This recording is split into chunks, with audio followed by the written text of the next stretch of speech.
नेहम्याह एक अध्याय उसका 4 पद को हम पढ़ेंगे जल्दी से। ये बातें सुनते ही ये बातें सुनते ही मैं बैठकर रोने लगा। ध्यान रखना, ये बातें सुनते ही मैं बैठकर रोने लगा और कितने दिन तक विलाप करता और स्वर्ग के परमेश्वर के सम्मुख उपवास करता और ये कहकर मैं प्रार्थना करता रहा हे स्वर्ग के परमेश्वर यहोवा हे महान और भाइयों के ईश्वर, हाँ तू जो अपने प्रेम रखने वाले और आज्ञा मानने वाले के विषय अपनी वाचा पालता और उन पर करुणा करता है, तू कान लगाए और आंखें खोले रहे कि जो प्रार्थना मैं तेरा दास इस समय तेरे दास इस्राएलियों के लिए दिन रात करता रहता हूँ, उसे तू सुन ले। मैं इस्राएलियों के पापों को जो हम लोगों ने तेरे विरुद्ध किए हैं जान लेता हूँ। मैं और मेरे पिता के घराने दोनों ने पाप किया है। जी बस हम यहाँ पर 4 पद को पढ़ना था खाली। मैं आपको एक बात बताना चाहता हूँ कि आप इस वचन को जब आप पढ़ोगे तो आपको एक बात समझ में आएगी कि नेहम्याह जो है अपने लाइफ में, अपने जीवन में इसके सामने समस्या क्या आई, ये परमेश्वर के सामने ऐसा क्यों गया, 4 पद में परमेश्वर के सामने किस प्रकार से जा रहा है। ये कह रहा है ये बातें सुनते ही मैं बैठकर रोने लगा। कौन सी बातें थी? जब आप 1 पद से पढ़ोगे तो बाइबल बताती है कि यरूशलेम की शहर पनाह को, उसके फाटक को क्या कर दिया गया? जला दिया गया, तोड़ दिया गया और उनके लोगों को बंदी बना लिया गया। कुछ लोगों को जान से मार दिया गया, कुछ लोगों को उनको जो है बंदी बनाकर उस नगर में लेके गए जो दूसरे देश का राजा था। और जब ये सुनता है परमेश्वर का दास, जैसे ही सुनता है कि मेरे भाई, मेरे दोस्त, मेरे नगर, मेरा शहर, मेरा परमेश्वर का यरूशलेम का फाटक सब जला दिया गया है, वहां के लोगों को लूटा गया है, मारा गया है, पीटा गया है, बंदी बना लिया गया है, तब ये समझ गया कि मैं उनसे लड़ने योग्य नहीं हूं, मैं उनके ऊपर विजय नहीं प्राप्त कर सकता, मैं उनसे जीत नहीं सकता। मुझे क्या करना चाहिए? हालेलुया। क्या करना चाहिए? मुझे उसके प्रीत अब अपने आप को परमेश्वर से सहायता मांगना है। परमेश्वर की ओर से मैं उसके ऊपर क्या करूंगा? मैं विजय प्राप्त करूंगा। आमीन। अभी यहां पर हम एक शारीरिक बात के बारे में सोच रहे थे। एक शारीरिक, जो शारीरिक लड़ाई लड़ते हैं वो कैसे लड़ाई करते हैं? ढाल और तलवार से, है ना। जो पुराने नेम में अगर आप देखोगे तो पुराने जमाने का, अब तो गोली बंदूक बम है लोग मारता है ना। पहले ध्यान रखना, हो सकता है कि गोली बंदूक और बम था, पर इस समय हमारे पास भी पवित्र आत्मा का आग है। जो दुष्ट आत्माएं अपने आप समर्पण कर देती, चिल्लाती और चीखती और कहती कि मैं जा रही हूं। ये भी दुष्ट आत्माएं हमारे दुश्मन है, जो आज हमारे बहन बेटियों के ऊपर, हमारे भाइयों के ऊपर, हमारे नौकरी, हमारे बिजनेस के ऊपर, हमारे बच्चों के ऊपर अटैक करती हैं और उनको विनाश की ओर लेके जाती हैं। उस समय लोग, राजा लोग थे जो लोगों के ऊपर शासन करते थे और उनके ऊपर कब्जा करते थे और राज्य करते थे, गुलामी बना लेते, गुलाम मलक कर लेते थे। उस समय की ये बात है जब नेहम्याह ने अपने लोगों के बारे में सुना कि इस प्रकार से वहां पर अत्याचार हुआ है, हमारे लोग बंदी बना लिए गए हैं, मार डाले गए हैं और उन सब का जो है पूरा जो घर, जो यरूशलेम का जो शहर फारा था, वो सबको जला दिया गया है। तब ये पता क्या करता है? ये क्योंकि ये परमेश्वर का दास था। जैसे ये समाचार सुनता है, ये क्या कहता है? ये बातें सुनते ही, 4 पद को, ये बातें सुनते ही मैं बैठकर रोने लगा। एक हृदय में दर्द था, मैं अपने लोगों के लिए लड़ूंगा। ध्यान से पढ़ें इसको, दोबारा से पढ़ें। ये बातें सुनकर मैं बैठकर रोने लगा। ये बातें सुनते ही मैं बैठकर रोने लगा। हाँ। और कितने दिन तक विलाप करता, मैं कितने दिन तक विलाप करता और स्वर्ग के परमेश्वर के सम्मुख उपवास करता। ध्यान रखना, क्या करता? उपवास करता। हालेलुया। क्या करता रहा? ध्यान रखना, आज के डेट में मैं अपने आस पड़ोस, अपने नाते रिश्तेदार, अपने तमाम लोगों के बीच में अगर आप देखोगे तो लोग अपने क्या नाम है, अपने लिए उपवास रखेगा, पति के लिए उपवास रखेगा, बच्चों के लिए उपवास रखेगा, किसी पड़ोसी के लिए कोई रहता है उपवास? कोई है संसार में उपवास जो आप अपने पड़ोसी रिश्तेदार के लिए रहते हो? हाँ, ये किसके लिए उपवास है? अपने नगर के लिए, अपने शहर के लिए, अपने लोगों के लिए, अपने बुजुर्गों के लिए। ऐसा लिखा हुआ है, बैठकर रोने लगा। ऐसा नहीं लिखा एक दिन दो दिन, कई दिनों तक, कई महीनों तक ये रोता, विलाप करता और उपवास करता रहा। किस लिए? किस लिए ये करता रहा? क्योंकि मैं विश्वास करता हूं कि मेरा परमेश्वर ये जितने भी शत्रु हैं इनके ऊपर मुझे विजयी करेगा, मेरा जवाब देगा। मेरा परमेश्वर मुझे छोड़ नहीं दिया है, त्याग नहीं दिया है। आप जितने लोग बीमारी में हैं, समस्या में हैं, कर्जे में हैं, तकलीफ में हैं, किसी भी बंधन में हैं, ध्यान रखना आपका प्रभु आपका ऐसा भजन से लिखा हुआ है, वो हमारे हाथों को युद्ध करना सिखाता है। शैतान से वो जितना भी छीना हुआ है सब कुछ हम वापसी पाने की सामर्थ्य हमें देता है, और शैतान को शीघ्र ही हमारे पांव के नीचे कुचलवाने के लिए हमें शक्ति और सामर्थ्य देता है। मैं वही चीज सिखाना चाहता हूं। यहां पर जो कुछ भी इसका छीना गया है, जो कुछ भी इसका लूटा गया है, यह भी एक आत्मिक युद्ध कर रहा है। और आत्मिक युद्ध पता है क्या है? युद्ध है ये उपवास प्रार्थना है, पश्चाताप की प्रार्थना है। अगर अपने लाइफ में आपने जो कुछ खोया है, मैं आपको एक रहस्य बताऊंगा, अगर उसको आपने अपना लिया, वो सारे चीज आप अपने जीवन में आप वापसी पाओगे। कोई भी चीज शैतान आपसे छीन करने 7 गुना शैतान को भरना पड़ेगा। पीढ़ी से पीढ़ी आपके लाइफ में शैतान लूटा है, आप उसको पीढ़ी वो 7 गुना आप उसको अपने पीढ़ी में उसको वापसी लाओगे। हालेलुया। ध्यान रखना, एक जिंदा परमेश्वर की आराधना हम करते हैं, वो हमारे बीच में है, वो अपने बच्चों की सुनता है, अपने बच्चों की वो सुनकर उन्हें उत्तर देता है। आमीन। परमेश्वर आपके लिए रास्ता खोलता है, कहां से तुम्हारी विजयी होगी, कैसे तुम जयवंत होंगे, कैसे तुम आशीषित हो पाओगे, ये सारी बातें परमेश्वर रास्ता खोलता है। पता है, जब हम अपने शरीर को मारते और कूटते हैं, उस स्वर्ग के परमेश्वर के सामने दीन और नर्म करते हैं, पवित्रता और दीनता नम्रता में जब उसके समीप हम जाते हैं, जब रोते उपवास और विलाप करते हैं, तो परमेश्वर की दृष्टि आपके ऊपर पड़ती है और आपके लिए एक सहायक भेजता, उसके द्वारा वो सारे काम सफल करता है। हालेलुया।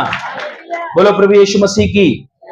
जब आप इसको देखोगे, ध्यान से देखोगे, बाइबल का परमेश्वर में बताता है कि जब ये रो रहा था, विलाप कर रहा था, तो पता है किस लिए? जिस नगर में था, जिस शहर में था, वहां पर भी एक राजा था। परमेश्वर ने राजा के मन को मोम कर दिया, राजा के मन को दीन कर दिया, इसके प्रीत एकदम नर्म कर दिया। जब ये जाता है राजा के सामने, ऐसा लिखा हुआ है 2 पद में, 2 पद उसके एक मतलब कि 2 अध्याय उसके 1 पद से पढ़ो। अर्थशस्त्र राजा के 20वें वर्ष के निसान नामक महीने में, जब उसके सामने दाख मधु था, तब मैंने दाख मधु उठाकर राजा को दिया। हाँ, इससे पहले मैं उसके सामने कभी उदास न हुआ था।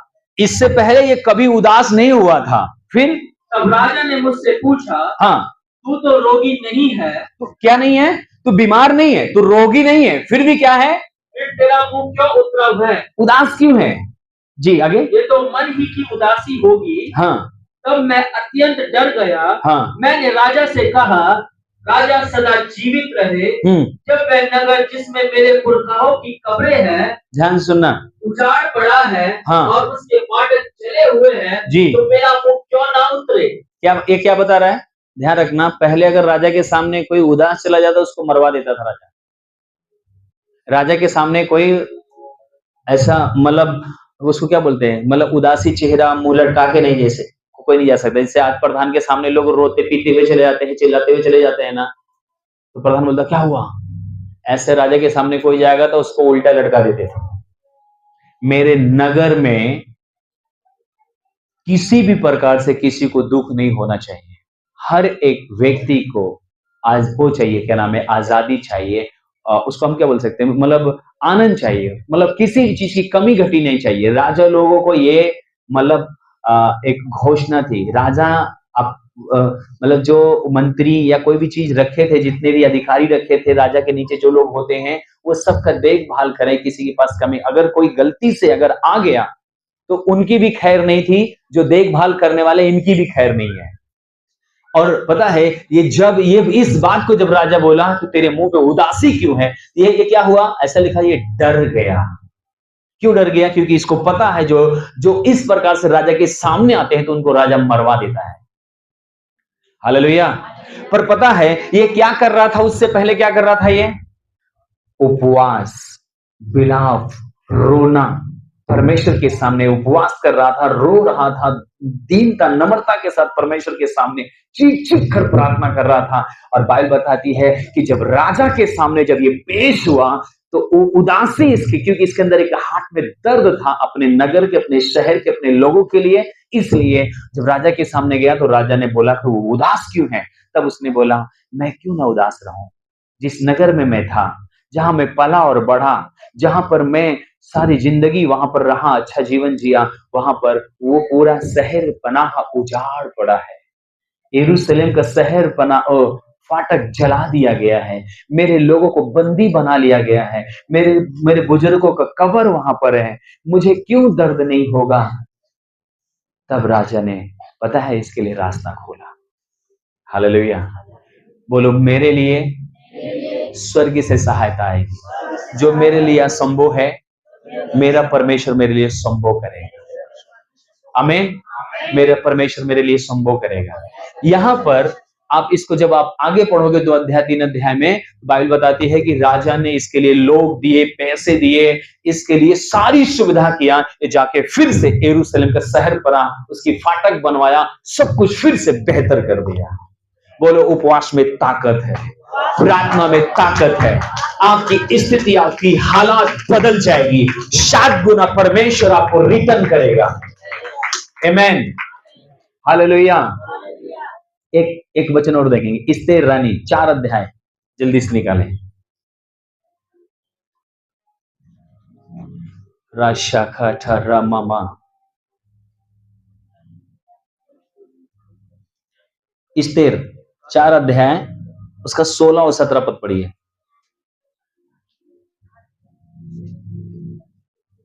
तू जाकर शूशेन के सब यहूदियों को इकट्ठा कर और तुम सब मिलकर मेरे निमित्त उपवास करो। 3 दिन रात ना तो कुछ खाओ और ना कुछ पियो। मैं भी अपनी सहेलियों सहित उसी रीति उपवास करूंगी और ऐसी ही दशा में मैं नियम के विरुद्ध राजा के पास भीतर जाऊंगी, और यदि नष्ट हो गई तो हो गई। तब मोद्रेके चला गया और एस्तेर की आज्ञा के अनुसार ही उसने किया। हालेलुया। बोलो प्रभु यीशु मसीह की। वहां पर एक व्यक्ति था जो मंत्री था, क्या नाम था उसका? हमान। क्या नाम था? हमान करके नाम था एक व्यक्ति। और उसने जितने भी एस्तेर की कौम के लोग थे, सबको जान से मारने के लिए एक साजिश रचा, सबको जान से मरवा देने के लिए। आज अपने इंडिया के अंदर भी क्रिश्चियन लोगों को मारने के लिए भी प्लान बनता है, बंद करने के लिए प्लान बनता है। ध्यान रखना, यीशु मसीह जिस दिन से इस दुनिया में आए हैं, उस दिन से आज तक और कब तक होता रहेगा, ना कोई बंद कर सका ना बंद कर सकेगा। हो सकता है ये जगह बंद कर सकते हो, पर किसी को, कोई भी मेरे हृदय से मेरे यीशु को नहीं निकाल सकता, क्योंकि यीशु ने मुझे जीवन दिया है। हालेलुया। हम एक जिंदा परमेश्वर की आराधना करते जो आज और कल और युग वो एक सा है, वो बदलने वाला नहीं है। हालेलुया। वो कभी बदलने वाला नहीं है, वो कभी चेंज करने वाला नहीं है। हालेलुया। बोलो प्रभु यीशु मसीह की। पता है कल हम लोग एक मीटिंग में थे, वहां पर पतरस, यूहन्ना, याकूब, ये जितने भी लोग थे, इनको पता क्या किया, आराधनालय में ये प्रचार कर रहे थे, इनको मार के 39 कोड़े मार के इनको जेल में बंद कर दिए। और जेल में बंद करने के बाद फिर उसके बाद क्या हुआ, जब वो जेल से छूटते हैं तो फिर जाके वहीं पर फिर प्रचार करते हैं, बोलते हैं मैं तुम्हारी सुनूं या परमेश्वर की सुनूं, क्योंकि परमेश्वर ने मुझे ये सुसमाचार बताने के लिए अधिकार दिया है। हालेलुया। शैतान जब आएगा तो आपके अंदर शैतान का लक्ष्य दिखाई देगा। बीड़ी, सिगरेट, व्यभिचार, चोरी, हत्या, ये सब गुनाह, पाप है और पाप की मजदूरी मृत्यु है, नरक है। इसलिए यीशु मसीह अपनी कलवरी क्रूस पर जान दिया कि आप पवित्रता और धार्मिकता और सच्चाई का जीवन जियो। आमीन। बीड़ी, सिगरेट, दारू, शराब, ये हम सब के जीवन में था। व्यभिचार, तमाम चीजें था। आज अगर हम शुद्धता में, पवित्रता में हैं, तो पता है सिर्फ एक ही को दिक्कत है, वो शैतान है। इंसान को शैतान भी चला रहा है और परमेश्वर भी चला रहा है। परमेश्वर के लोगों के अंदर पवित्रता दिखाई देगी, शैतान के लोगों के अंदर अशुद्धता रहेगी। अब परखना है आपको, आप कौन से आत्मा के हो। हालेलुया। ये हमारा टॉपिक नहीं है, पर मैं आपको बताना चाहता हूं, परमेश्वर के काम कभी नहीं रुके, क्योंकि पवित्रता जिस समय आप जब दीनता, नम्रता, उपवास, प्रार्थना में जब आते हैं, तो स्वर्ग आपके लिए कार्य करना शुरू कर देता है। तब आप विजयी और सफलता की ओर बढ़ना शुरू कर देते हैं। आमीन। हालेलुया। बोलो प्रभु यीशु मसीह की। क्या हुआ वहां पर? हामान ने क्या किया? पूरा चाल, एक ऐसी चाल बिछाई, एक ऐसी जाल बिछाया कि जितने भी लोग थे इस्राएल कौम का, वो सबको नाश करने के लिए, नष्ट कर देने के लिए इसने क्या किया? राजा से भी दस्तखत करवा लिया कि सबको क्या करेंगे? फांसी पे चढ़ा देंगे। जब उसके चाचा, इस्तेर के चाचा को, क्या नाम है, मुर्दगई को, है ना, हाँ, जब उसको पता चला, तब वो इस्तेर के पास समाचार भिजवाया, इस्तेर हमारे साथ साथ तू भी मारी जाएगी, क्योंकि हामान ने एक ऐसा कानून जारी किया है कि जितने भी परमेश्वर के लोग हैं सबको क्या किया जाए? फांसी चढ़ा दिया जाए। परमेश्वर शायद इसीलिए तुझे उस महल में पहुंचाया है, ताकि तू सबके लिए आशीष का कारण बने। तब यहां पर 16 पद में क्या लिखा है, पढ़िएगा।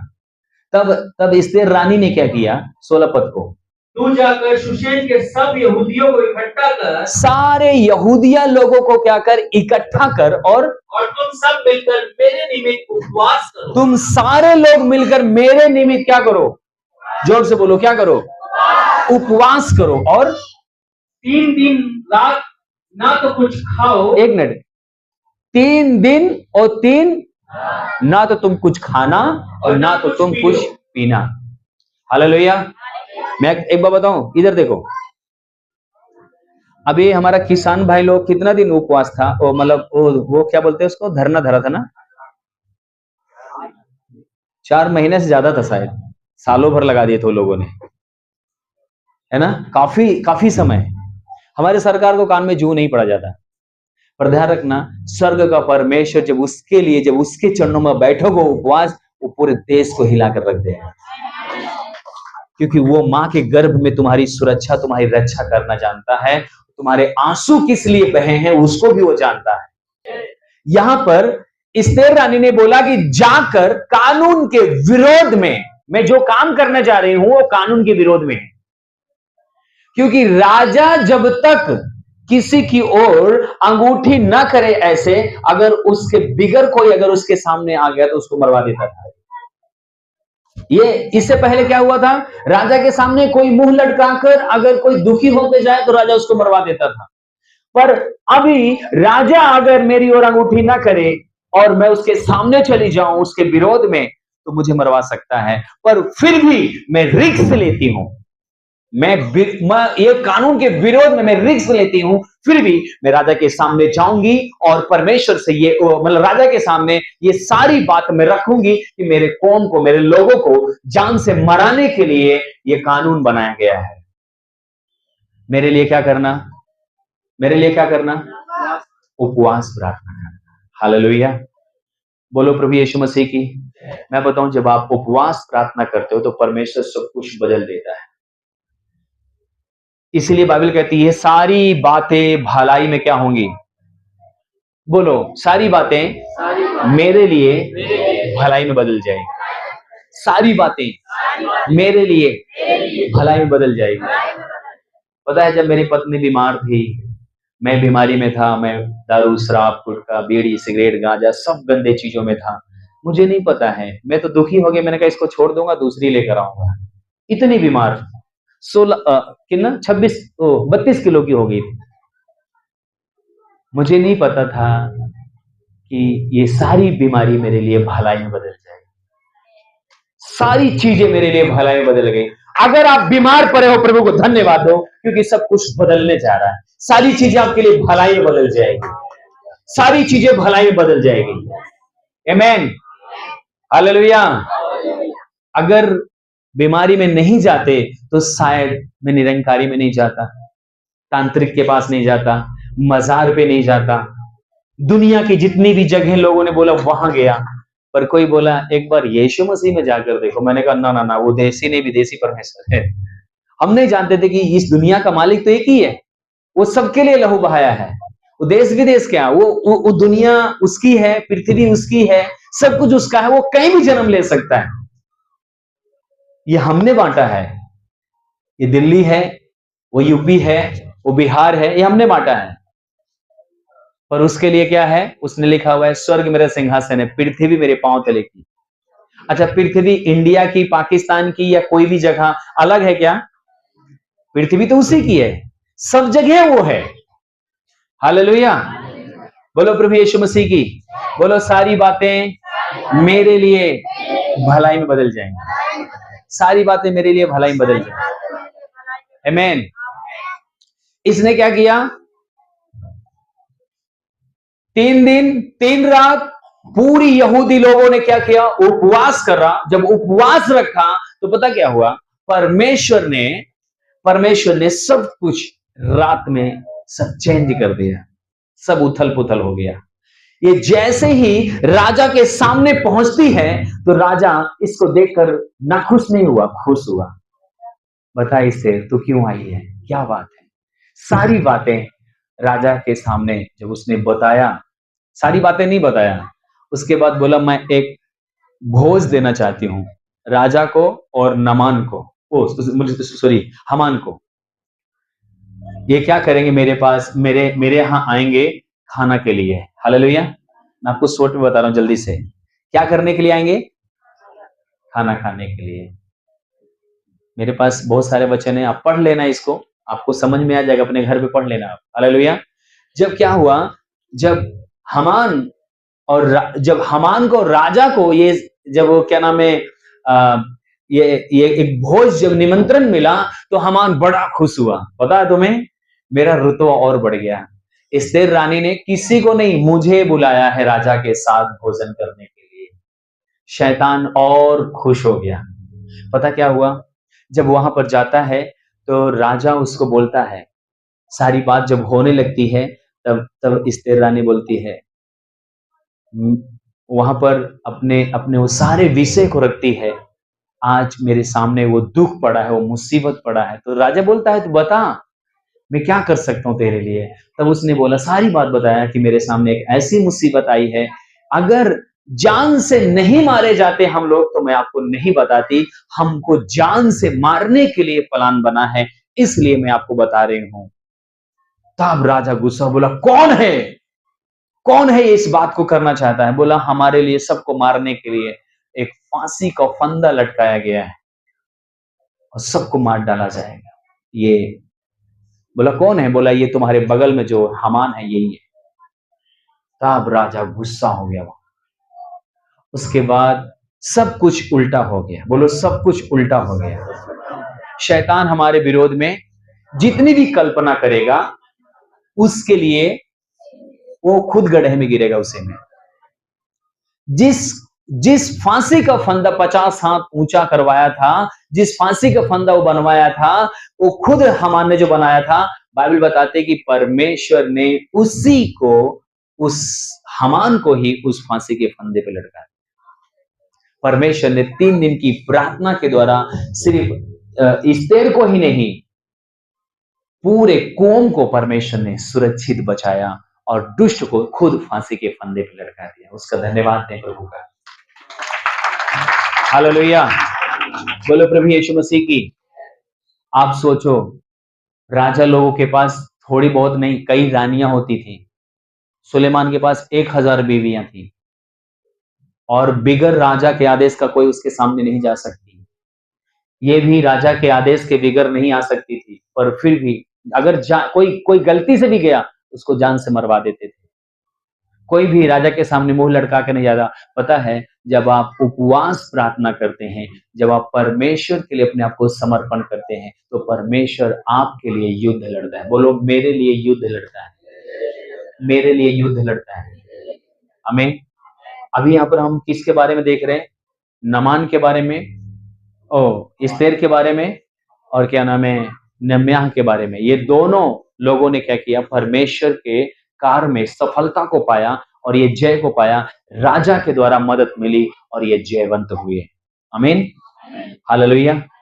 बोलो प्रभु यीशु मसीह की। आपको समझ में आ रहा है उपवास की पावर क्या है? जब आप निर्णय लेते हो, पता है, मैं आपको एक बात बताना चाहता हूँ।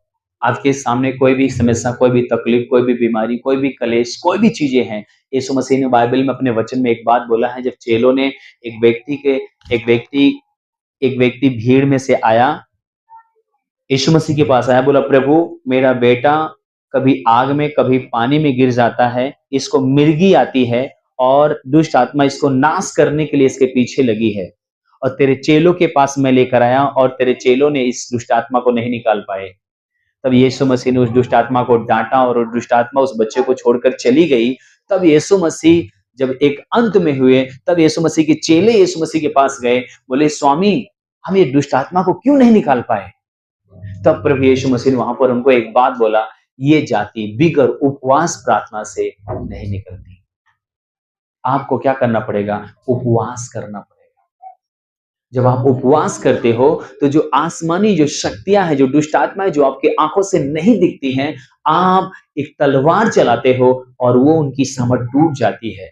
क्योंकि आपको नहीं पता है, एक आसमानी जो स्वर्गदूत हैं जो हमारे लिए नियुक्त किए हैं, भजन संहिता 91 में जो परमेश्वर ने कहा है कि तेरे निमित्त स्वर्गदूत आज्ञा देगा परमेश्वर की, तुझे हाथों हाथ क्या करेंगे? उठा लेंगे। तो पता है, जब आप अपने आप को, मैं थोड़ा से उदाहरण बताऊंगा, उसको समझने की कोशिश करना।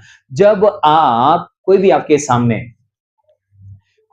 सामने जब कोई केस आता है, जैसे मान लीजिए कोई बीमारी है, या कोई दुष्ट आत्मा आपके घर में, आपके परिवार में राज्य कर रही है, या कोई भी ऐसी चीज है जो आपके जीवन में एक बहुत हावी हो रही है और आपको परेशान कर रही है, और आप क्या करते हो? आप आप देख पा रहे हो कि मैं इसे जीत नहीं पा रहा हूं, इससे मैं विजय नहीं प्राप्त कर पा रहा हूं। तो आप पता क्या करते हो? प्रभु यीशु मसीह, ये दुष्ट आत्मा मैं नहीं निकाल पा रहा हूं, ये बीमारी मैं नहीं निकाल पा रहा हूं। तो आप क्या करते हो? मैं इस समय आपके चरणों में पिता, मैं घुटना टेकता हूं। जब आप घुटना टेकते हो, जब आप उपवास रखते हो, जब अपने हाथों को आप उठाते हो, तो पता क्या करते हो? प्रभु मैं अपने आप को तेरे चरणों में समर्पण करता हूं, मैं अपना युद्ध क्या करता हूं? आपको देता हूं। तो आपका युद्ध कौन लड़ेगा फिर? जब आप अपने आप को समर्पण करते हो, तो आपके विरोध में जितनी भी युक्तियां शैतान की हैं, उससे लड़ने के लिए आपका परमेश्वर हाथ बढ़ाता है, और उसी घड़ी शैतान आपके जीवन से टूट जाता है। आमीन। जब आप खुद उसको निकालते हो, खुद ताकत लगाते हो, खुद बल निकालते हो, तो इसका मतलब है कि आप स्वयं लड़ रहे हो, परमेश्वर आपके साथ नहीं है, परमेश्वर आपकी सहायता नहीं कर पाएगा, क्योंकि आप अपने समझ का, अपने बुद्धि का, अपने ज्ञान का, समझ का सहारा लेते हो। हालेलुया। और आज पता है, आज 90% 90% क्या, 100%, 100% पूरा, आप देखोगे जितने भी तांत्रिक हैं, जादू टोना वाले हैं, वो 12 बजे रात में सिद्धि करते हैं। सब जितने भी तांत्रिक लोग हैं, वो सिद्धि या कोई भी ओझाई, अगर आप ध्यान रखना, कोई ज्यादा सीरियस है तो बात अलग है, नहीं तो लोग रात में करता है। कितने लोग, मतलब वो तंत्र मंत्र वाला किया, क्या सियाना काम किया है? कोई किया है सियाने का काम? ओझा तांत्रिक वाला कोई नहीं किया। अरे करवाया है, मतलब आपने नहीं किया है। अगर आपको कोई बीमार रहा हो तो आप उसको लेके गए हो। कौन कौन? मैं तो शाम को 6 बजे इनको लेके जाता था और सुबह 6 बज जाता था। मेरी बेटी गोद में, सारी रात मेरी हालत खराब होती थी, उसको खिलाते खिलाते परेशान रहता था, और ये पूरा खेलती रहती थी सारी रात, दिन में नहीं, रात में। पता है क्यों? रात में शैतान अपना काम करता है। मसीह लोग अगर रात में सोएगा तो शैतान राज्य करेगा। अगर मसीह लोग रात में जागेगा तो आप नहीं, आपका समाज भी आशीषित होगा, आपका गली भी आशीषित होगा। यीशु मसीह ने हमें अपने लिए जीना नहीं सिखाया है। यीशु मसीह ने बोला है तुम पृथ्वी के नमक हो। नमक का मतलब क्या होता है? जैसे सब्जी में सब, कोई भी सब्जी हो सब में मिक्स हो जाता है, वो दिखाई नहीं देता है। ऐसे मुझे कोई भी कास्ट के लोग हो, कोई भी जाति के लोग हो, हमें सबके साथ प्रेम करना है, सबके लिए उपवास रखना है, सबके लिए दुआ करना है। यीशु मसीह ने बोला तुम जगत की ज्योति हो। ज्योति का मतलब है कि आप एक प्रकाश, आपके जीवन से, आपके शब्दों से, आपके लाइफ से लोगों को आशीष मिलने पाए। यार वो ऐसा व्यक्ति नहीं है, हमें वैसे बनना है। आमीन।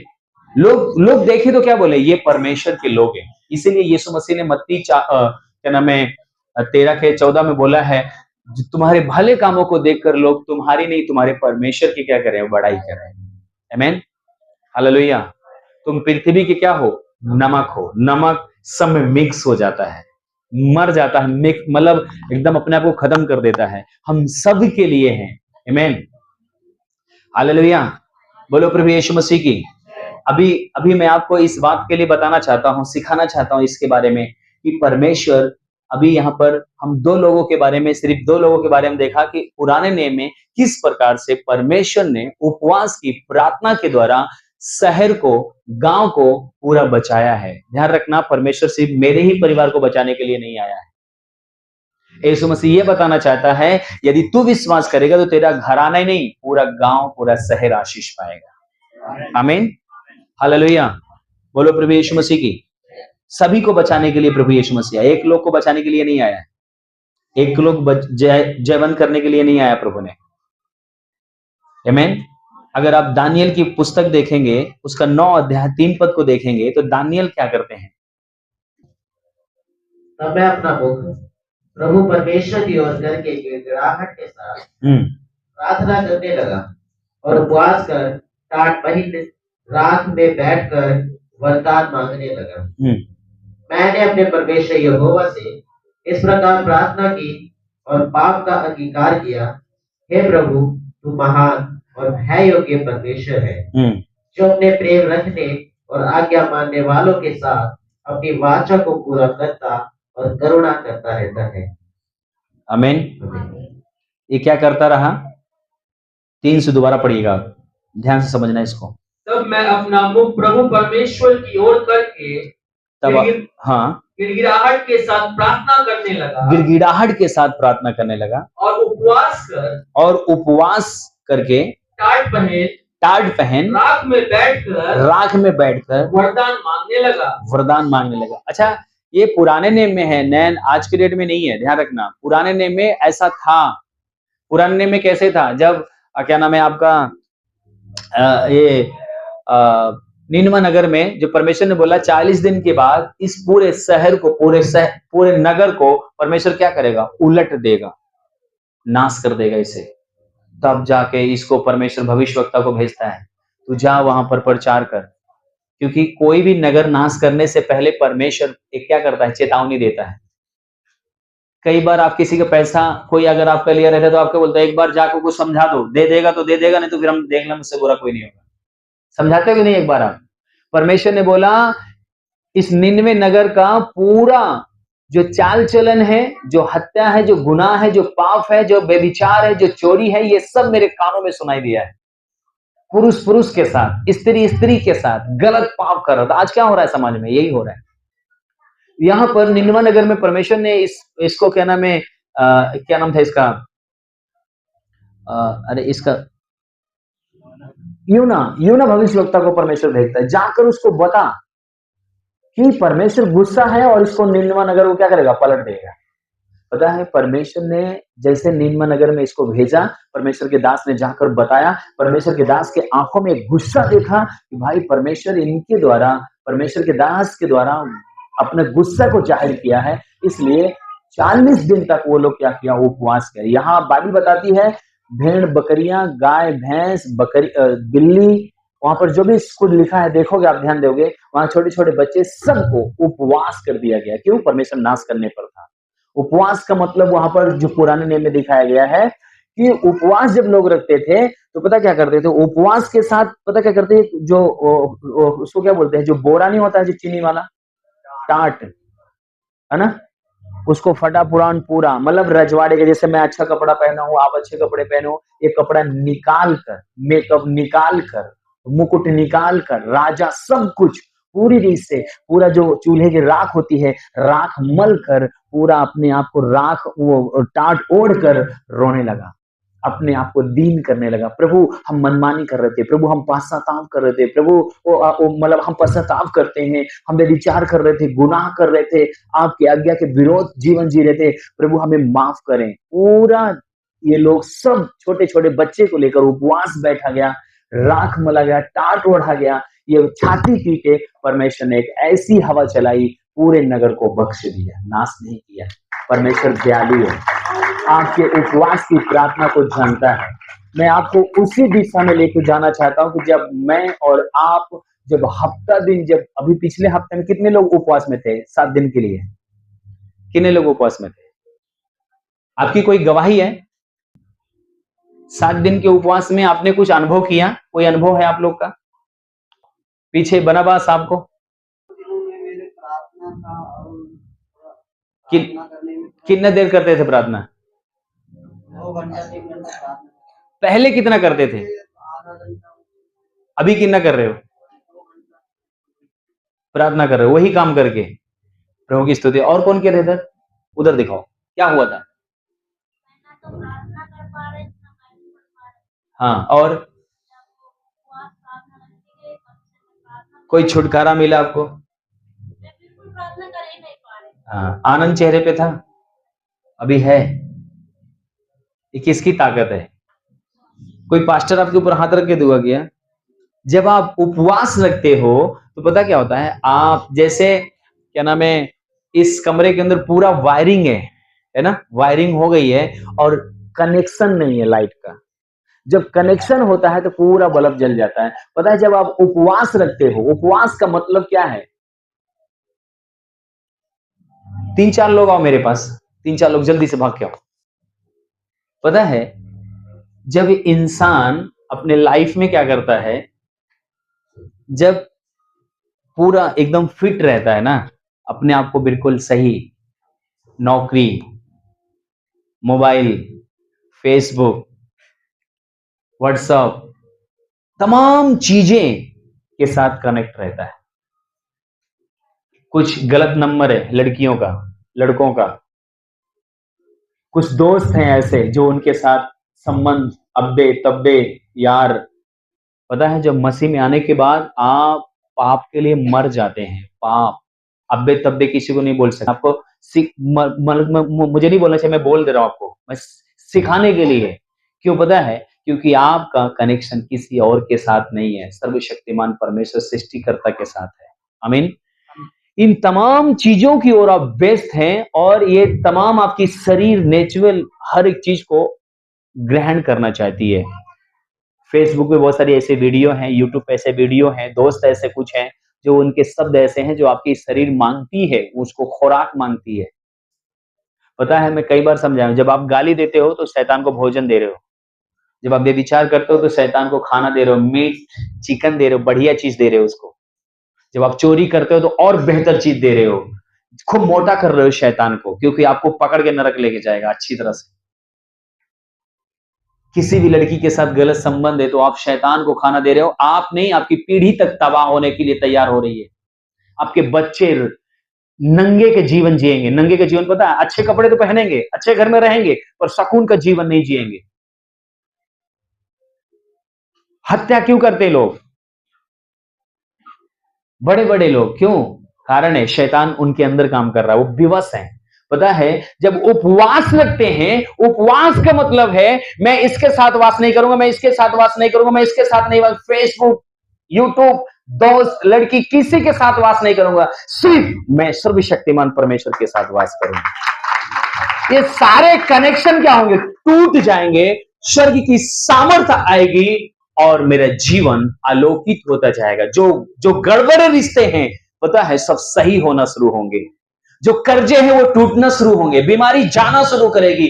परमेश्वर के उपस्थिति में जहां पर पवित्र आत्मा है वहां पर स्वतंत्रता है, जहां पर बातें हैं वहां पर पाप है। इधर बातें होंगी, इधर बातें होंगी, इधर बातें होंगी, इधर बातें होंगी, तमाम कनेक्शन आपका जीवन में है। उपवास का मतलब, कुछ लोग पता क्या करते हैं, उपवास का मतलब है रोटी नहीं खाएंगे, चावल नहीं खाएंगे, खाना नहीं खाएंगे। उपवास है जी।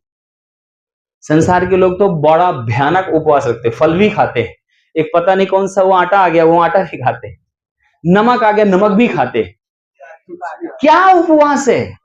उपवास का मतलब है कि इन सारे गंदे चीजों से फिनिश अपने आप को बाहर निकालना है। हाँ, खाना बिल्कुल नहीं खाना आपको, हो सकता है तो आप काली चाय पी ले। मैं आपको एक और बताना चाहता हूँ, बहुत गहरी बात है जो आपको आत्मा में संभालेगी। हो सके आप शुरुआत में क्या करो, सुबह उठते हो, ब्रश करो, बाइबल पढ़ो, प्रार्थना करो।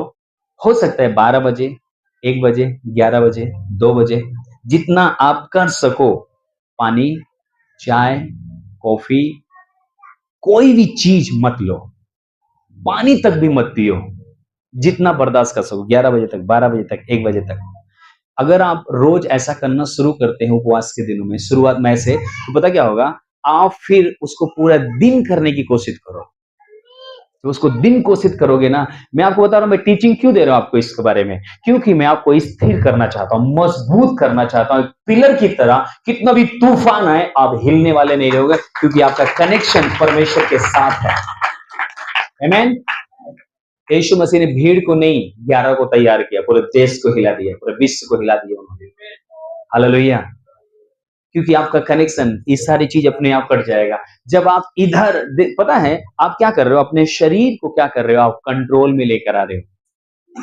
आपके शरीर वो तमाम चीज मांगेगी, तमाम चीजें। कई बार ध्यान रखना है, जब आप अकेले में कहीं होते हो, मेरे लाइफ में मैं अनुभव किया हूं, इसलिए मैं आपको बता रहा हूं। आपको गंदी पिक्चर देखने के लिए बातें मन में डालेगा, कुछ ऐसी पिक्चरें देखने के लिए मन में डालेगा शैतान, और आप उसमें खो गए तो समझ, पता है, आप पूरा डिस्टर्ब हर एक चीज से, आपका हर एक चीज, जिसे कोई चीज हैंग हो जाता है ना, आपका माइंड पूरा हैंग हो गया, आपको कुछ अच्छा नहीं लगेगा, ना परिवार, ना घर, ना नौकरी, ना बिजनेस, कुछ भी नहीं। क्योंकि क्योंकि आप परमेश्वर के साथ कनेक्ट हो नहीं। ये बेचारा तरस रहा है, परमेश्वर तरस रहा है कि मेरी संगति कब आएगी, मेरे पास कब आएगा तू, मेरे पास कब आएगा तू, मेरे पास कब आएगा। हम आते हैं यहाँ पर 2 घंटे के लिए, 3 घंटे के लिए, 2-3 घंटे में जब वचन सुनते हैं, प्रार्थना होता है, बड़ा आनंद मिलता है, बड़ा शांति मिलती है। हम जाते हैं, आज बहुत अच्छा वचन था, आज पास्टर जी ने प्रार्थना किया, आज मेरे सर पे हाथ रखा, बड़ा सुकून मिला। मेरे प्रिय, ये सुकून आपके पास तो खड़ा है, क्यों इसके साथ नहीं कनेक्ट, आपका कनेक्ट हो रहे हो? आप घर में भी अपने कनेक्ट हो सकते हो, पर आप क्या कर रहे हो ना, आप फेसबुक, व्हाट्सएप, पता नहीं कौन कौन सा, मेरे पास तो ना फेसबुक है, एक और आया है, क्या बोलते हैं उसको, इंस्टाग्राम, ऐसा इंस्टाग्राम कुछ है, वो भी आया हुआ है, उसमें तो और लोग फंसा हुआ है, और पता नहीं कौन कौन सा, और पता है वो बेमतलब अपने आप एडवर्टाइज भी आ जाता है उसका, कि कोई ऐसे करके आ जाएगी, आप उसमें और घुसते हुए चले जाओगे। ये क्या है? शैतान का जाल है। इसीलिए बोला, परमेश्वर ने बोला, बहेलियों के जाल से मैं तुझे क्या करूंगा, बचाऊंगा। मैं आपको बताऊं, मेरे पास कुछ ऐसी चीजें हैं, मैं नोकिया वाला फोन फिर से छोटा वाला लेना चाहता हूं, इसको मैं लात मारना चाहता हूं, क्योंकि ये नरक में लेके जाने वाली चीजें हैं। बहुत बढ़िया चीज है, खराब नहीं है, यूज आप कैसे करते ये भी है बहुत आपके पास। हालेलुया। अब मेरी बात समझने की कोशिश करना, जब आप उपवास रखते हो, तो उपवास आप किस चीज का रख रहे हो?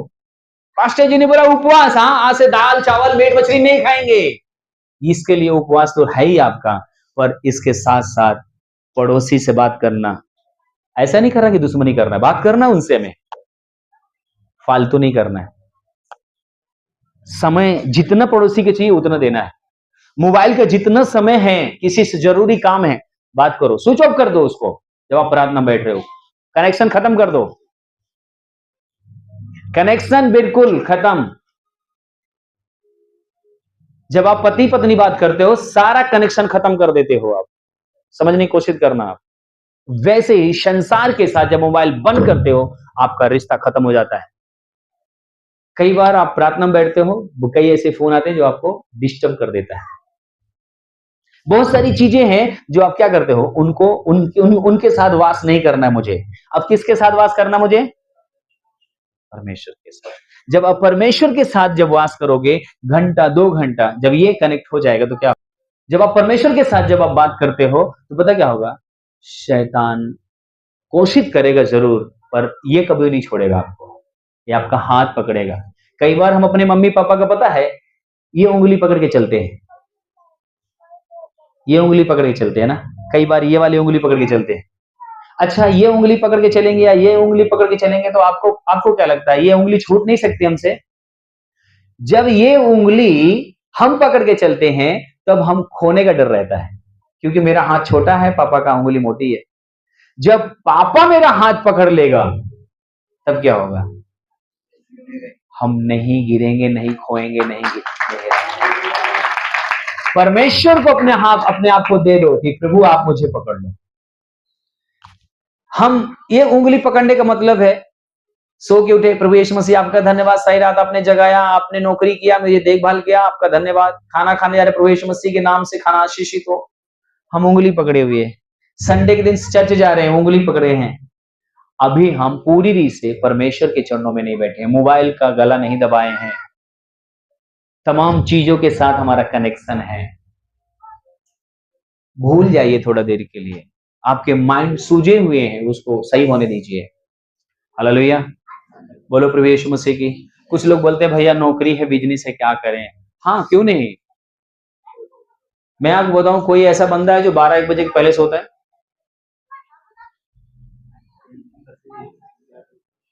बहुत कम।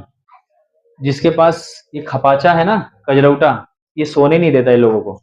आप इसको साइड में रख दो, बैठ जाओ प्रभु के साथ में, प्रार्थना करो, देखो क्या होता है लाइफ में। जो तमाम लोगों से अपनी समस्या बताते हो, कभी बताने की जरूरत ही नहीं पड़ेगी, क्योंकि परमेश्वर आपके साथ खड़ा रहेगा। आमीन।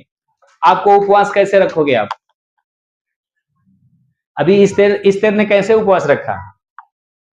इस्तेर ने कैसे उपवास रखा? ऐसा लिखा हुआ है, निराहार। निराहार का मतलब है ना तो पानी लिया, ना चाय लिया, ना कॉफी लिया, ना खाना लिया, ना फल लिया, ना फ्रूट लिया, कुछ भी नहीं।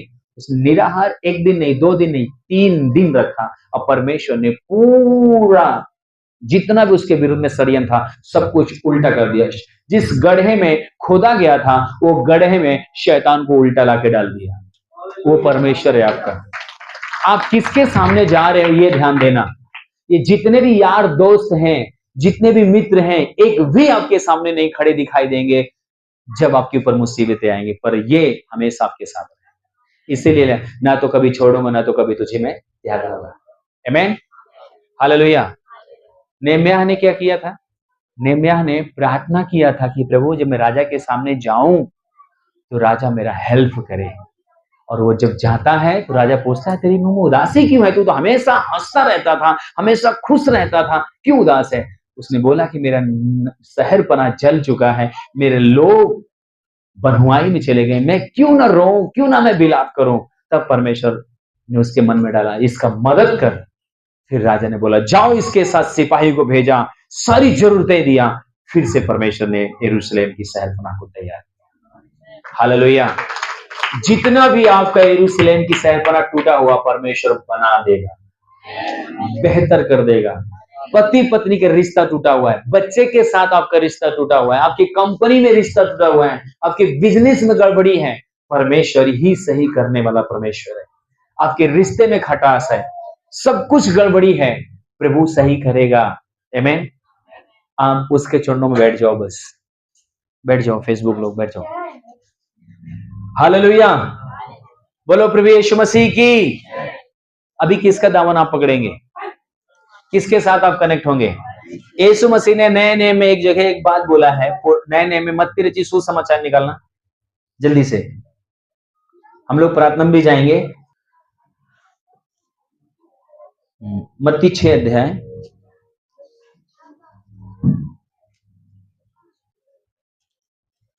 16 से लेकर 18 तक। प्रभु यीशु मसीह हमको आपको उपवास के बारे में बहुत अच्छा सिखाया है। जब तुम उपवास करो, ध्यान रखना, यीशु मसीह हमसे आपसे बातचीत कर रहा है। आप अपने पड़ोसी से बोलो प्रभु आपसे बात कर रहा है, आपको कह रहा है उपवास करने के बारे में। जब तुम उपवास करो, जब तुम उपवास करो, हाँ, तो कपटियों के समान तुम्हारे मुंह पर उदासी ना छाई रहे। किसके समान? कपटियों का मतलब क्या है? हाँ? कपटी लोग कौन होते हैं? कई बार क्या होगा ना, पता है, जब मेरी माँ, मेरी बहन, जब मेरी क्या नाम है, बहन, जब मेरी मम्मी बोलती थी, पहले हमारे पास टोटी नहीं थी इधर, तो बम्बा हमारे घर के थोड़ा और दूर था, बिटिया जाके पानी भर के लाओ एक बाल्टी, तो पता, मम्मी तुम्हें पता नहीं मैं उपवास में हूं। मतलब उपवास का बोझ माँ के ऊपर थाप रहे हैं, मैं उपवास में हूं, तुम्हें पता नहीं है क्या, मैं पानी भरने नहीं जाऊंगी। ये कपटी लोग हैं जो अपने आप को दिखाना चाहते हैं कि मैं धर्मी हूं, मैं बहुत भला काम कर रही हूं, मैं इन सब चीज से कोई संबंध नहीं है, आप ये सब काम करो। आप कपटी के समान नहीं बनना। अगर आपके घर में कोई काम बोला जाए, आप वफादारी, ईमानदारी से करना है उसे। मैं उपवास हूं, आज स्वामी जी आप खाना बनाकर अपने ड्यूटी जाना। मैं उपवास में हूं, इसलिए आप सब कुछ कपड़ा लत्ता धोना मैं नहीं धोऊंगी। प्रभु यीशु मसीह बोलता है, जब तुम उपवास रखो ना, तो तुम्हारा पड़ोसी न जान सके कि तुम उपवास रखे हो। इसलिए यीशु मसीह बोला है, जब तुम दान देते हो, जब हम दान देते हैं, भेंट देते हैं, तो यीशु मसीह क्या बोला, जब तुम दाहिने हाथ से देते हो तो बायां हाथ ना जानने पाए। इसका मतलब क्या है, जो मेरे बाएं में व्यक्ति खड़ा है, जो मेरे दाएं में व्यक्ति खड़ा है, जो मैं दे रहा हूं, ये लोग को नहीं पता चलना चाहिए कि मैं क्या दे रहा हूं।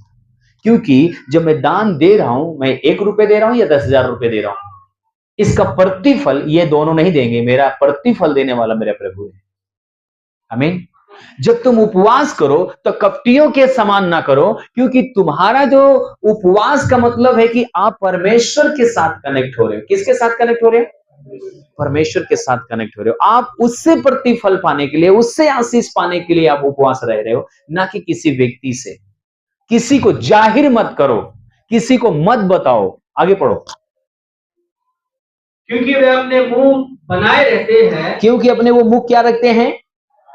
बनाए रखते हैं। किस लिए बनाए रखते हैं? ताकि लोग उन्हें उपवासी जाने। हाँ, ताकि लोग जाने कि बहुत धर्मी व्यक्ति है। और मैं तुमसे सच कहता हूं कि यीशु मसीह कहते हैं, मैं तुमसे सब साफ साफ कहता हूं कि वे अपना प्रतिफल पा चुके, वो उनको इनाम मिल चुका जो मिलना था। और आगे, परंतु जब तू उपवास करे, हाँ, अभी यीशु मसीह कह रहा आपसे, यदि जब तू उपवास करे तो अपने सिर पर तेल मल। ध्यान रखना कैसे करना आपको। जब आप जाओ, बढ़िया से नहाओ, नहा धोकर अपने सर पर, अपने मुंह पे, सब जगह तेल बढ़िया से लगाओ। कुछ लोग पता है उपवास में उनका चेहरा अंग्रेजी के 6 अक्षर की तरह लटक जाता है। ऐसे क्या हुआ पता है, मैं 9 दिन के लिए उपवास। सामने वाला रहम कर दे, सब कुछ वो जाके कर दे। इसलिए यीशु मसीह बोला, जब तुम मेरे पीछे हो तो अपने क्रूस को उठा ले।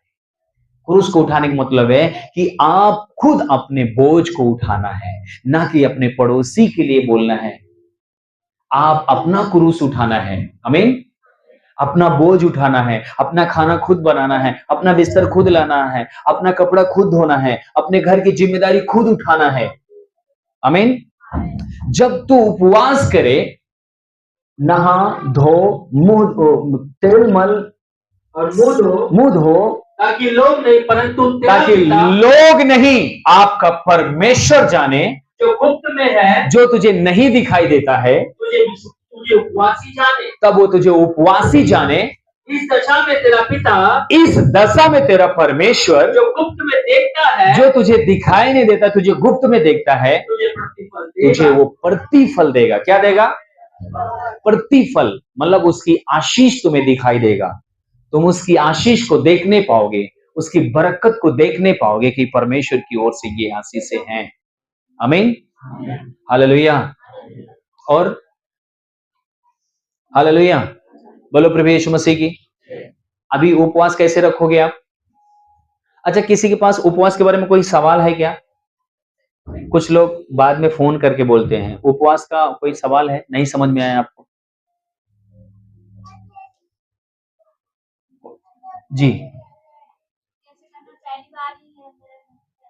हाँ, अच्छा सवाल है कि मैंने कभी किया नहीं है, अभी मैं कैसे करूं। मैं आपको बता रहा चाहता हूं। उपवास जैसे इस तेर के सामने जब उपवास आया, तो क्या उपवास आया कि मेरे लोगों को मार डाला जाएगा, फांसी पे चढ़ा दिया जाएगा। इसलिए मैं अपने कौम के लिए, यहूदी जाति के लिए मैं उपवास रखती हूँ। परमेश्वर पिता, मेरे लोगों को तू सुरक्षा देना, बचाना। इस जो भी मेरे सामने समस्या आई है, इससे मुझे बाहर निकालना प्रभु, मैं उपवास रखती हूँ। कितने दिन के लिए रखा उन्होंने? 3 रात 3 दिन। ना दिन में खाना खाया, ना रात में खाना खाया। 3 दिन 3 रात उसने उपवास रखा। उपवास का मतलब है कि वो सिर्फ किसी से कोई बातचीत करना नहीं था उसको, ना खाना खाया, ना पानी पिया, कुछ भी नहीं। वो परमेश्वर के चरणों में दुहाई देती रही, उसकी स्तुति, आराधना, प्रशंसा करती रही। 3 दिन जब बीता तो उसका उत्तर क्या दिखाई दिया कि उसका दुश्मन, जो जिस फांसी के फंदे पे इनको चढ़ना था, इनका दुश्मन फांसी के फंदे पे दिखाई दिया। आमीन। अभी हमारे बारे में आता है कि आपके सामने कौन सा मुसीबत है, कौन सा चीज है जो आप उपवास रखोगे। उसके सामने कौन सा समस्या थी? उसके समस्या उसके सामने थी। अभी कुछ लोग कहते मैं उपवास हूं। अरे किस चीज के लिए उपवास हो? आपने सवाल सही किया। कुछ लोग उपवास रख लेते, उनको पता ही नहीं कि मैं उपवास रखा किस लिए हूं। है? जरूरी है कि हमारे पास एक, अभी मान लीजिए मैं बॉम्बे जा रहा हूं, मैं क्यों जा रहा हूं? कोई मकसद है? कुछ लोग बोल रहे भैया गांव जा रहा हूं, तो लोग क्या बोलते हैं, क्या बात है, कोई काम है क्या गांव जा रहे हो? है कि नहीं? कोई मकसद है तभी तो आप गांव जा रहे हो। शादी है, जमीन खरीद रहे हो, क्या काम है आप गांव जा रहे हो? है ना? तो उपवास रख रहे हो तो आपके सामने क्या है? आपके परिवार में प्रेम नहीं है, आपके घर में कोई बीमारी है, आपके जीवन में कोई समस्या है, आप प्रभु के सामने रखिए। अगर आपके घर में कोई समस्या नहीं है, एक एक बहन थी, उनके परिवार में पता क्या होता था, उनका बेटा शादीशुदा बच्चे वाला था, वो घर से बाहर नहीं निकलता था ऐसे। पता क्यों? उसको शैतान दिखाई देते थे। 2 लोगों को लेटरिन पेशाब लेके जाता था, दुष्ट आत्मा से पूरा घर भरा हुआ। उन्होंने बोला मैं उपवास रखना चाहती हूँ। मेरे मेरे मन में एक ही चीज आया। मैंने कहा, मैंने उनको ऐसे बोल दिया अचानक, मैंने कहा जाओ आप ये बोलो, प्रभु जितने लोग दरबार में आते हैं मैं सब के लिए उपवास रखती हूँ कि सब अच्छे हो जाएं, बस यही करना आप। बोले ठीक है। वो उस दिन से हर संडे क्या करने लगी, पूरे चर्च के लिए उपवास रखने लगी। सबसे पहले उन्हीं के घर के लोग अच्छे हो गए, सबसे पहले, क्योंकि उनका भी घर चर्च में आता था। उनके भी घर के लोग कहाँ आते थे? चर्च में। सबसे पहले उन्हीं के घर के लोग आशीषित हुए। जब आप दूसरे का भला करते हो तो आपका परमेश्वर भला करता है। आमीन।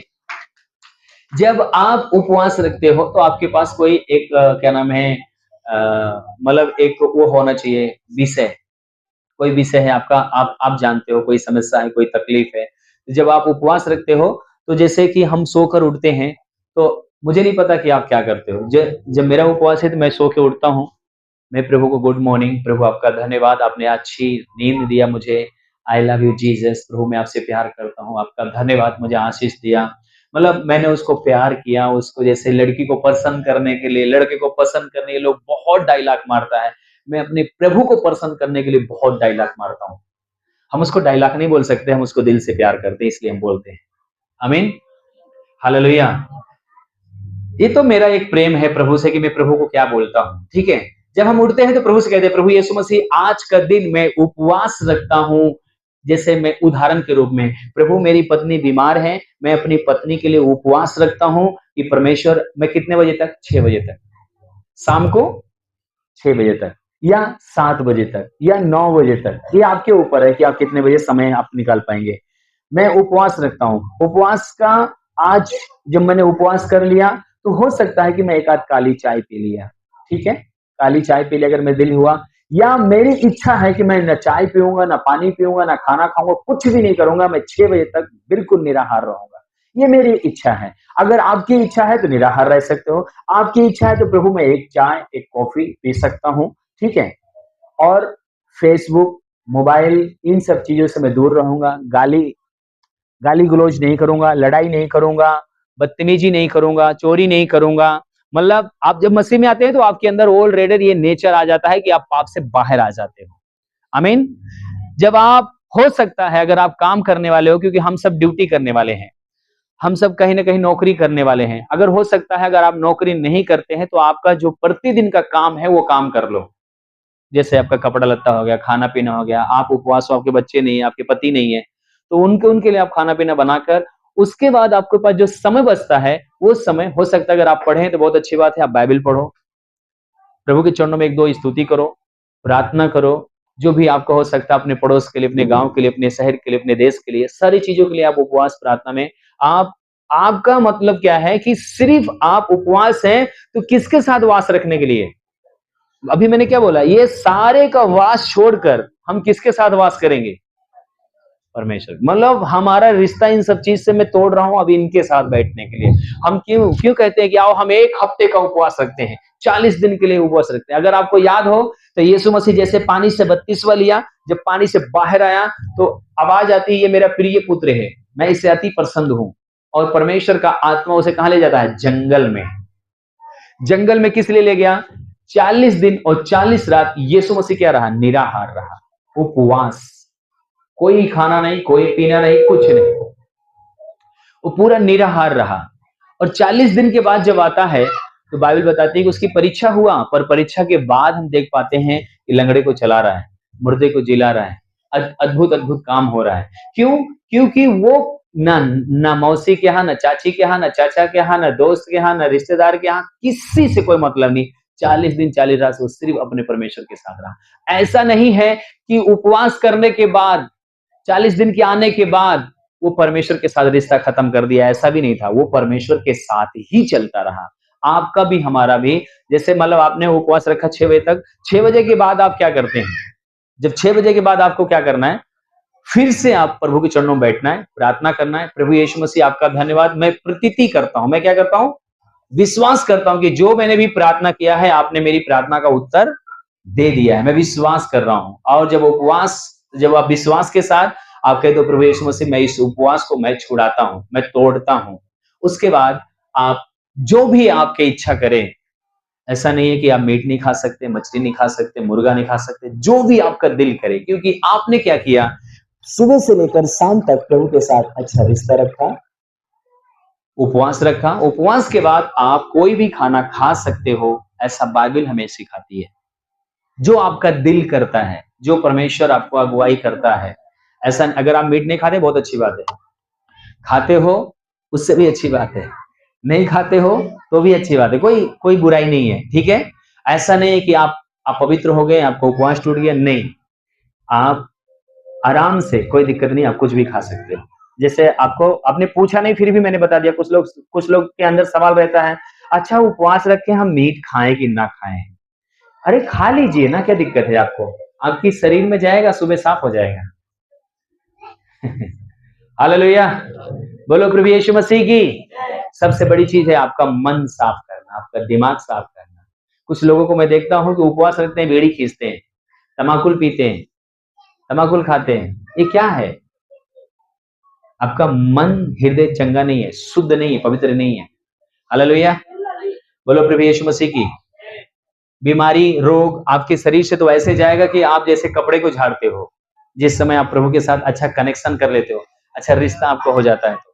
आमीन, हालेलुया, बोलो प्रभु यीशु मसीह की।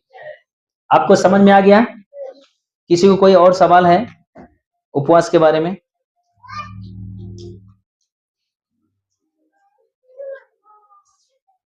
किसी के नहीं है? एक पुस्तक और पढ़ेंगे हम, वेल वेल है ना, वेल 2:12। तो भी यहोवा की ये वाणी, तो भी परमेश्वर की ये वाणी है, अभी भी सुनो, अभी भी तुम सुनो, उपवास के साथ रोते पीटते, उपवास के साथ रोते और पीटते, अपने पूरे मन से, अपने पूरे मन से फिर कर मेरे पास आओ, फिर कर मेरे पास आओ, अपने वस्त्र नहीं, अपने वस्त्र नहीं, अपने मन ही को फाड़ कर, अपने मन ही को फाड़कर अपने परमेश्वर यहोवा की ओर फिरो, अपने परमेश्वर यहोवा की ओर फिरो, क्योंकि वे अनुग्रहकारी, क्योंकि वो अनुग्रहकारी, दयालु, दयालु विलंब से क्रोध करने वाला और विलंब से क्रोध करने वाला, करुणा निधान हाँ, और दुख देकर पछताने हारा है। हालेलुया। इस वचन के द्वारा हम लास्ट में प्रार्थना करेंगे। आपको समझना है प्रभु आपसे क्या बातचीत कर रहा है। यहाँ पर सबसे पहला जो 12 पद है, क्योंकि यहोवा यूं कहता है, परमेश्वर यीशु मसीह हमसे यूं कहते हैं। क्या कहते हैं? अभी भी सुनो। क्या कह रहे हैं? अभी भी तुम क्या करो? जोर से बोलो, सुनो। और उपवास के साथ रोते पीटते। कैसे? उपवास के साथ रोते। अच्छा एक बात बताओ, सही बताना आप, आज आप समाज में, जिस गली में, जिस मोहल्ले में, जिस परिवार में, जिस घर में आप रहते हो, वहां पर कौन है जो सचमुच में एक भक्ति का जीवन जीने वाला हो, जो एक पवित्रता का जीवन जीने वाला हो, जो झूठ ना बोलता हो, जो गाली ना देता हो, जो नशा ना करता हो? इन बच्चों को थोड़ा शांत करो। है कोई ऐसा? आपको बाइबल से परमेश्वर आज एक वचन में मैं इस चीज को सिखाना चाहता हूं, बताना चाहता हूं कि जितने लोगों ने एक अच्छा जीवन जिया, उन्होंने विजयी को प्राप्त किया है, उन्होंने एक उन्नति को प्राप्त किया। मैं आपको बताऊं, अगले हफ्ते आप बड़े चिन्ह चमत्कार को देखने जा रहे हैं। मुझे आत्मा में पवित्र आत्मा ने दिखाया, क्योंकि मैं एक हफ्ता जो उपवास आप जाएंगे ना, आप अपने लाइफ को बदलता हुआ देखेंगे। मेरा विश्वास है कि बड़े बड़े कामों को आप शुरुआत में आप देखोगे। आमीन। तो भी यहोवा यूं कहता है, मतलब कि यहोवा की यह वाणी है, अभी भी तुम सुनो। उपवास के साथ रोते और पीटते अपने पूरे मन से फिरकर मेरे पास आओ। क्या करके? पूरे मन से फिरकर कहां आना है? हालेलुया। बोलो प्रभु यीशु मसीह की। अच्छा सही बताओ, कितने लोग के पास ये वाला मोबाइल है, बड़ा वाला? आप मतलब आपको जो जरूरत है, जरूरत से मतलब कि जो जरूरत है, एक तो विशेष करके कई बार फोन करना होता है, ये जरूरत है, जरूरत से ज्यादा आप कितना समय देते हैं? अभी यहां पर प्रभु क्या कर रहा है? पूरे मन से फिर कर लौट आओ। लौट आने का मतलब क्या है? कि इसका मतलब है कि आप परमेश्वर के पास नहीं हो, आप परमेश्वर से दूर चले गए हो। आपका मन, आपका हृदय, आपका विवेक पूरी रीत से परमेश्वर से कंट्रोल के बाहर है। परमेश्वर आपके मन, आपके हृदय को जानता है, आप उससे दूर हो। मैं आपको बताऊं, जितने लोगों ने यहाँ पर बाइबल में हमने पढ़ा है, जितने लोगों ने परमेश्वर के साथ एक संबंध बनाया है, रिश्ता बनाया है, उनका जीवन आने वाले समय में वो नहीं, उनके बच्चे तक कटनी काटे, उनके बच्चे तक आशीष को प्राप्त किए हैं। आमीन। उनके बच्चे, मैं नबूवत कर रहा हूँ, भविष्यवाणी कर रहा हूँ आपके लिए, जिस दिन से आप अपने लाइफ में, अपने जीवन में पूरी रीत से मन फिराकर जब आप लौटेंगे, आपका बच्चे तक उन आशीषों को देखने पाएंगे, उस कटनी को काटने पाएंगे, उसको सफलता को देखेंगे, आप बढ़ोतरी को देखेंगे, आशीष को देखेंगे। आमीन। अभी हम लोग 3 दिन के लिए फास्टिंग यहाँ पर उपवास रखे थे। 3 दिन की जो प्रार्थना हमारी थी, अभी हमने कई गवाही, अंदर में बैठा हुआ था, कई लोगों ने गवाही दिया, काफी लोगों ने आशीष की गवाही दिया। क्यों दिया? क्योंकि उपवास किया गया। 1 हफ्ता मैंने पहले उपवास किया, 3 दिन इसमें उपवास किया गया। मैं घर में जाकर सभी के लिए रोता था, दुआ कर रहा था, प्रभु जितने भी लोग हैं, कोई भी खाली हाथ ना जाए, सबको प्रभु छूना, सबको आशीष करना। कम से कम नहीं तो मेरा अंदाज है उस मीटिंग को कराने के लिए 40,000 रुपए खर्चे हुए, है ना? ज्यादा हुआ? उस मीटिंग को कराने के लिए 40,000 रुपए से ज्यादा खर्चा भी हो गया। मैं बताऊं, बाहर यूपी से लोग आए, यहाँ पे दूसरे चर्च के लोग यहाँ पर आए, एक संतोष करके उनके भी 8-9 लोग आए यहाँ पे, आशीष पाके गए, उनकी गवाहियां आई कई लोगों की। अभी पता है, शक्ति भाई ने बोला कि जो मुझे यहाँ मिला है आज तक दुनिया में कभी कहीं नहीं मिला, और फिर 21 दिन के लिए फिर उपवास प्रार्थना में बैठ गया, वो प्रभु के साथ बैठ गया है। क्योंकि जब हम पूरी रीत से मन को फिरा लेते हैं ना, अब आप सोचो, मैं अपने लाइफ में अगर मैं मन नहीं फिराता तो मेरा जीवन कहाँ होता? मैं अपने बच्चों को शिक्षा नहीं दे सकता था, अपने भाइयों को शिक्षा नहीं दे सकता था, आप लोगों को कभी नहीं बता सकता था। अगर मैं खुद बीड़ी पीता, खुद दारू पीता, खुद गांजा पीता, खुद मैं व्यभिचार करता, आपको कभी नहीं बता सकता था। हालेलुया। आज मेरे भाई, पता है, अगर मेरे भाई अगर गुटखा भी कहीं खाए रहे अगर बाई चांस, अब मुझे मेरी शक्ल देख लिए, थूक के एकदम मुंह साफ करके सामने आते हैं। एक दिन मैं फार्म में गया, सो गया अपने मुर्गी फार्म में, और रात में पता क्या हुआ? रात में मैंने माचिस की आवाज सुनी, माचिस जैसे जलाया तो अंजोरा हो गया। मैंने कहा आजोरा कहाँ से आ गया? अरे बाप रे, पूरा भूतान एकदम तैयार हो गया। इतना डर क्यों? जब आप सही रहोगे तो अभी जाकर लोगों के अंदर भय आएगा। जब आप परमेश्वर के साथ समय बिताओगे तभी आप बच्चों को बोल सकते हो। जब आप उपवास करोगे तभी लोगों को बता सकते हो। जब आप परमेश्वर के करीबी जाओगे तभी लोगों को सिखा सकते हो। हालेलुया। मैं आपको बताऊं, जो आप देख रहे हो ये आपके लाइव से बहना शुरू होगा, आपके जीवन से होगा। जो हमारे बीच में 3 दिन के लिए उपवास में प्रार्थना में आए थे ना, अब इनके जीवन को में आप देखोगे ना, आप सुनोगे ना, तब आप कहोगे कि हाँ, इन्होंने क्या जीवन व्यतीत किया। इन्होंने एक क्या नाम है, अपने जीवन से एक गुंडा का जीवन था बॉम्बे के अंदर, पता है वहां पर दादा बोलते हैं, है ना, वो बहुत गुंडे थे। इनका नाम अनिल अवघड़े, गुंडा व्यक्ति थे ये, गैंग में थे ये। परमेश्वर ने जब इनको टच किया, दारू, शराब, गुटखा, लड़कीबाजी सब कुछ था इनके जीवन में। परमेश्वर ने जब इनको छुआ तो इन्होंने अपने आप को पता क्या किया? पश्चाताप किया। प्रभु नहीं, ये जीवन सुकून देने वाला नहीं है, ये जीवन दुख पहुंचाने वाला है। अगर कोई इंसान पैसे कमा के गांव जा रहा है और उसको आप छीन लो तो क्या करेगा वो? कितना दिल से आपको श्राप देगा आपको नहीं पता है। पता है कई बार जब लोग यहाँ पर चंगाई पाते हैं, वो गवाही देते हैं, उनकी आंखों में आंसू देखता हूँ, मुझे खुशी होता है, प्रभु मेरा मेहनत का फल है ये। मुझे खुशी होता है, उनकी दुआ मेरे बच्चों को मेरे जीवन में आ रही है। उनके हृदय में जो वो दुष्ट आत्मा से पीड़ित आए और वो छुटकारा पाके जा रहे हैं, वो बीमारी से आए वो छुटकारा पाके जा रहे हैं, वो सुकून मुझे मिल रहा है। अभी पता है जब अनिल अवघड़े जी पसदेवरा गांव में जब वो क्या नाम है प्रचार कर रहे थे, इस सन 2016 या 17 की बात है, 16 में शायद, वो प्रचार कर रहे थे, ऐसे पैर छोटा बड़ा था और प्रार्थना कर रहे थे, प्रभु यीशु के नाम में जो माँ के गर्भ में अंग को बनाता है वो परमेश्वर इस अंगों को बराबर करे। धीरे धीरे धीरे धीरे ये पैर ऐसे बराबर हो गए। सोचो वो परिवार कितना आनंदित हुआ, कितना लोग खुश हुए। जन्म का अंधा परमेश्वर ने उसको आशीष दिया, जन्म का लंगड़ा। परमेश्वर ये सामर्थ्य काम करता है। ये आपके लाइफ में कब हो सकता है? जब ये सारे चीजों से आप नाता तोड़ोगे। मैं उपवास में आपको क्यों लेके जा रहा हूं पता है? मुझे एक बार रोका गया, आप इतना लंबा उपवास क्यों करते हो? मुझे तुरंत पता चला ये परमेश्वर की आवाज नहीं है। मैंने कहा शांत हो जाओ, इसके बारे में कोई नहीं बोलेगा।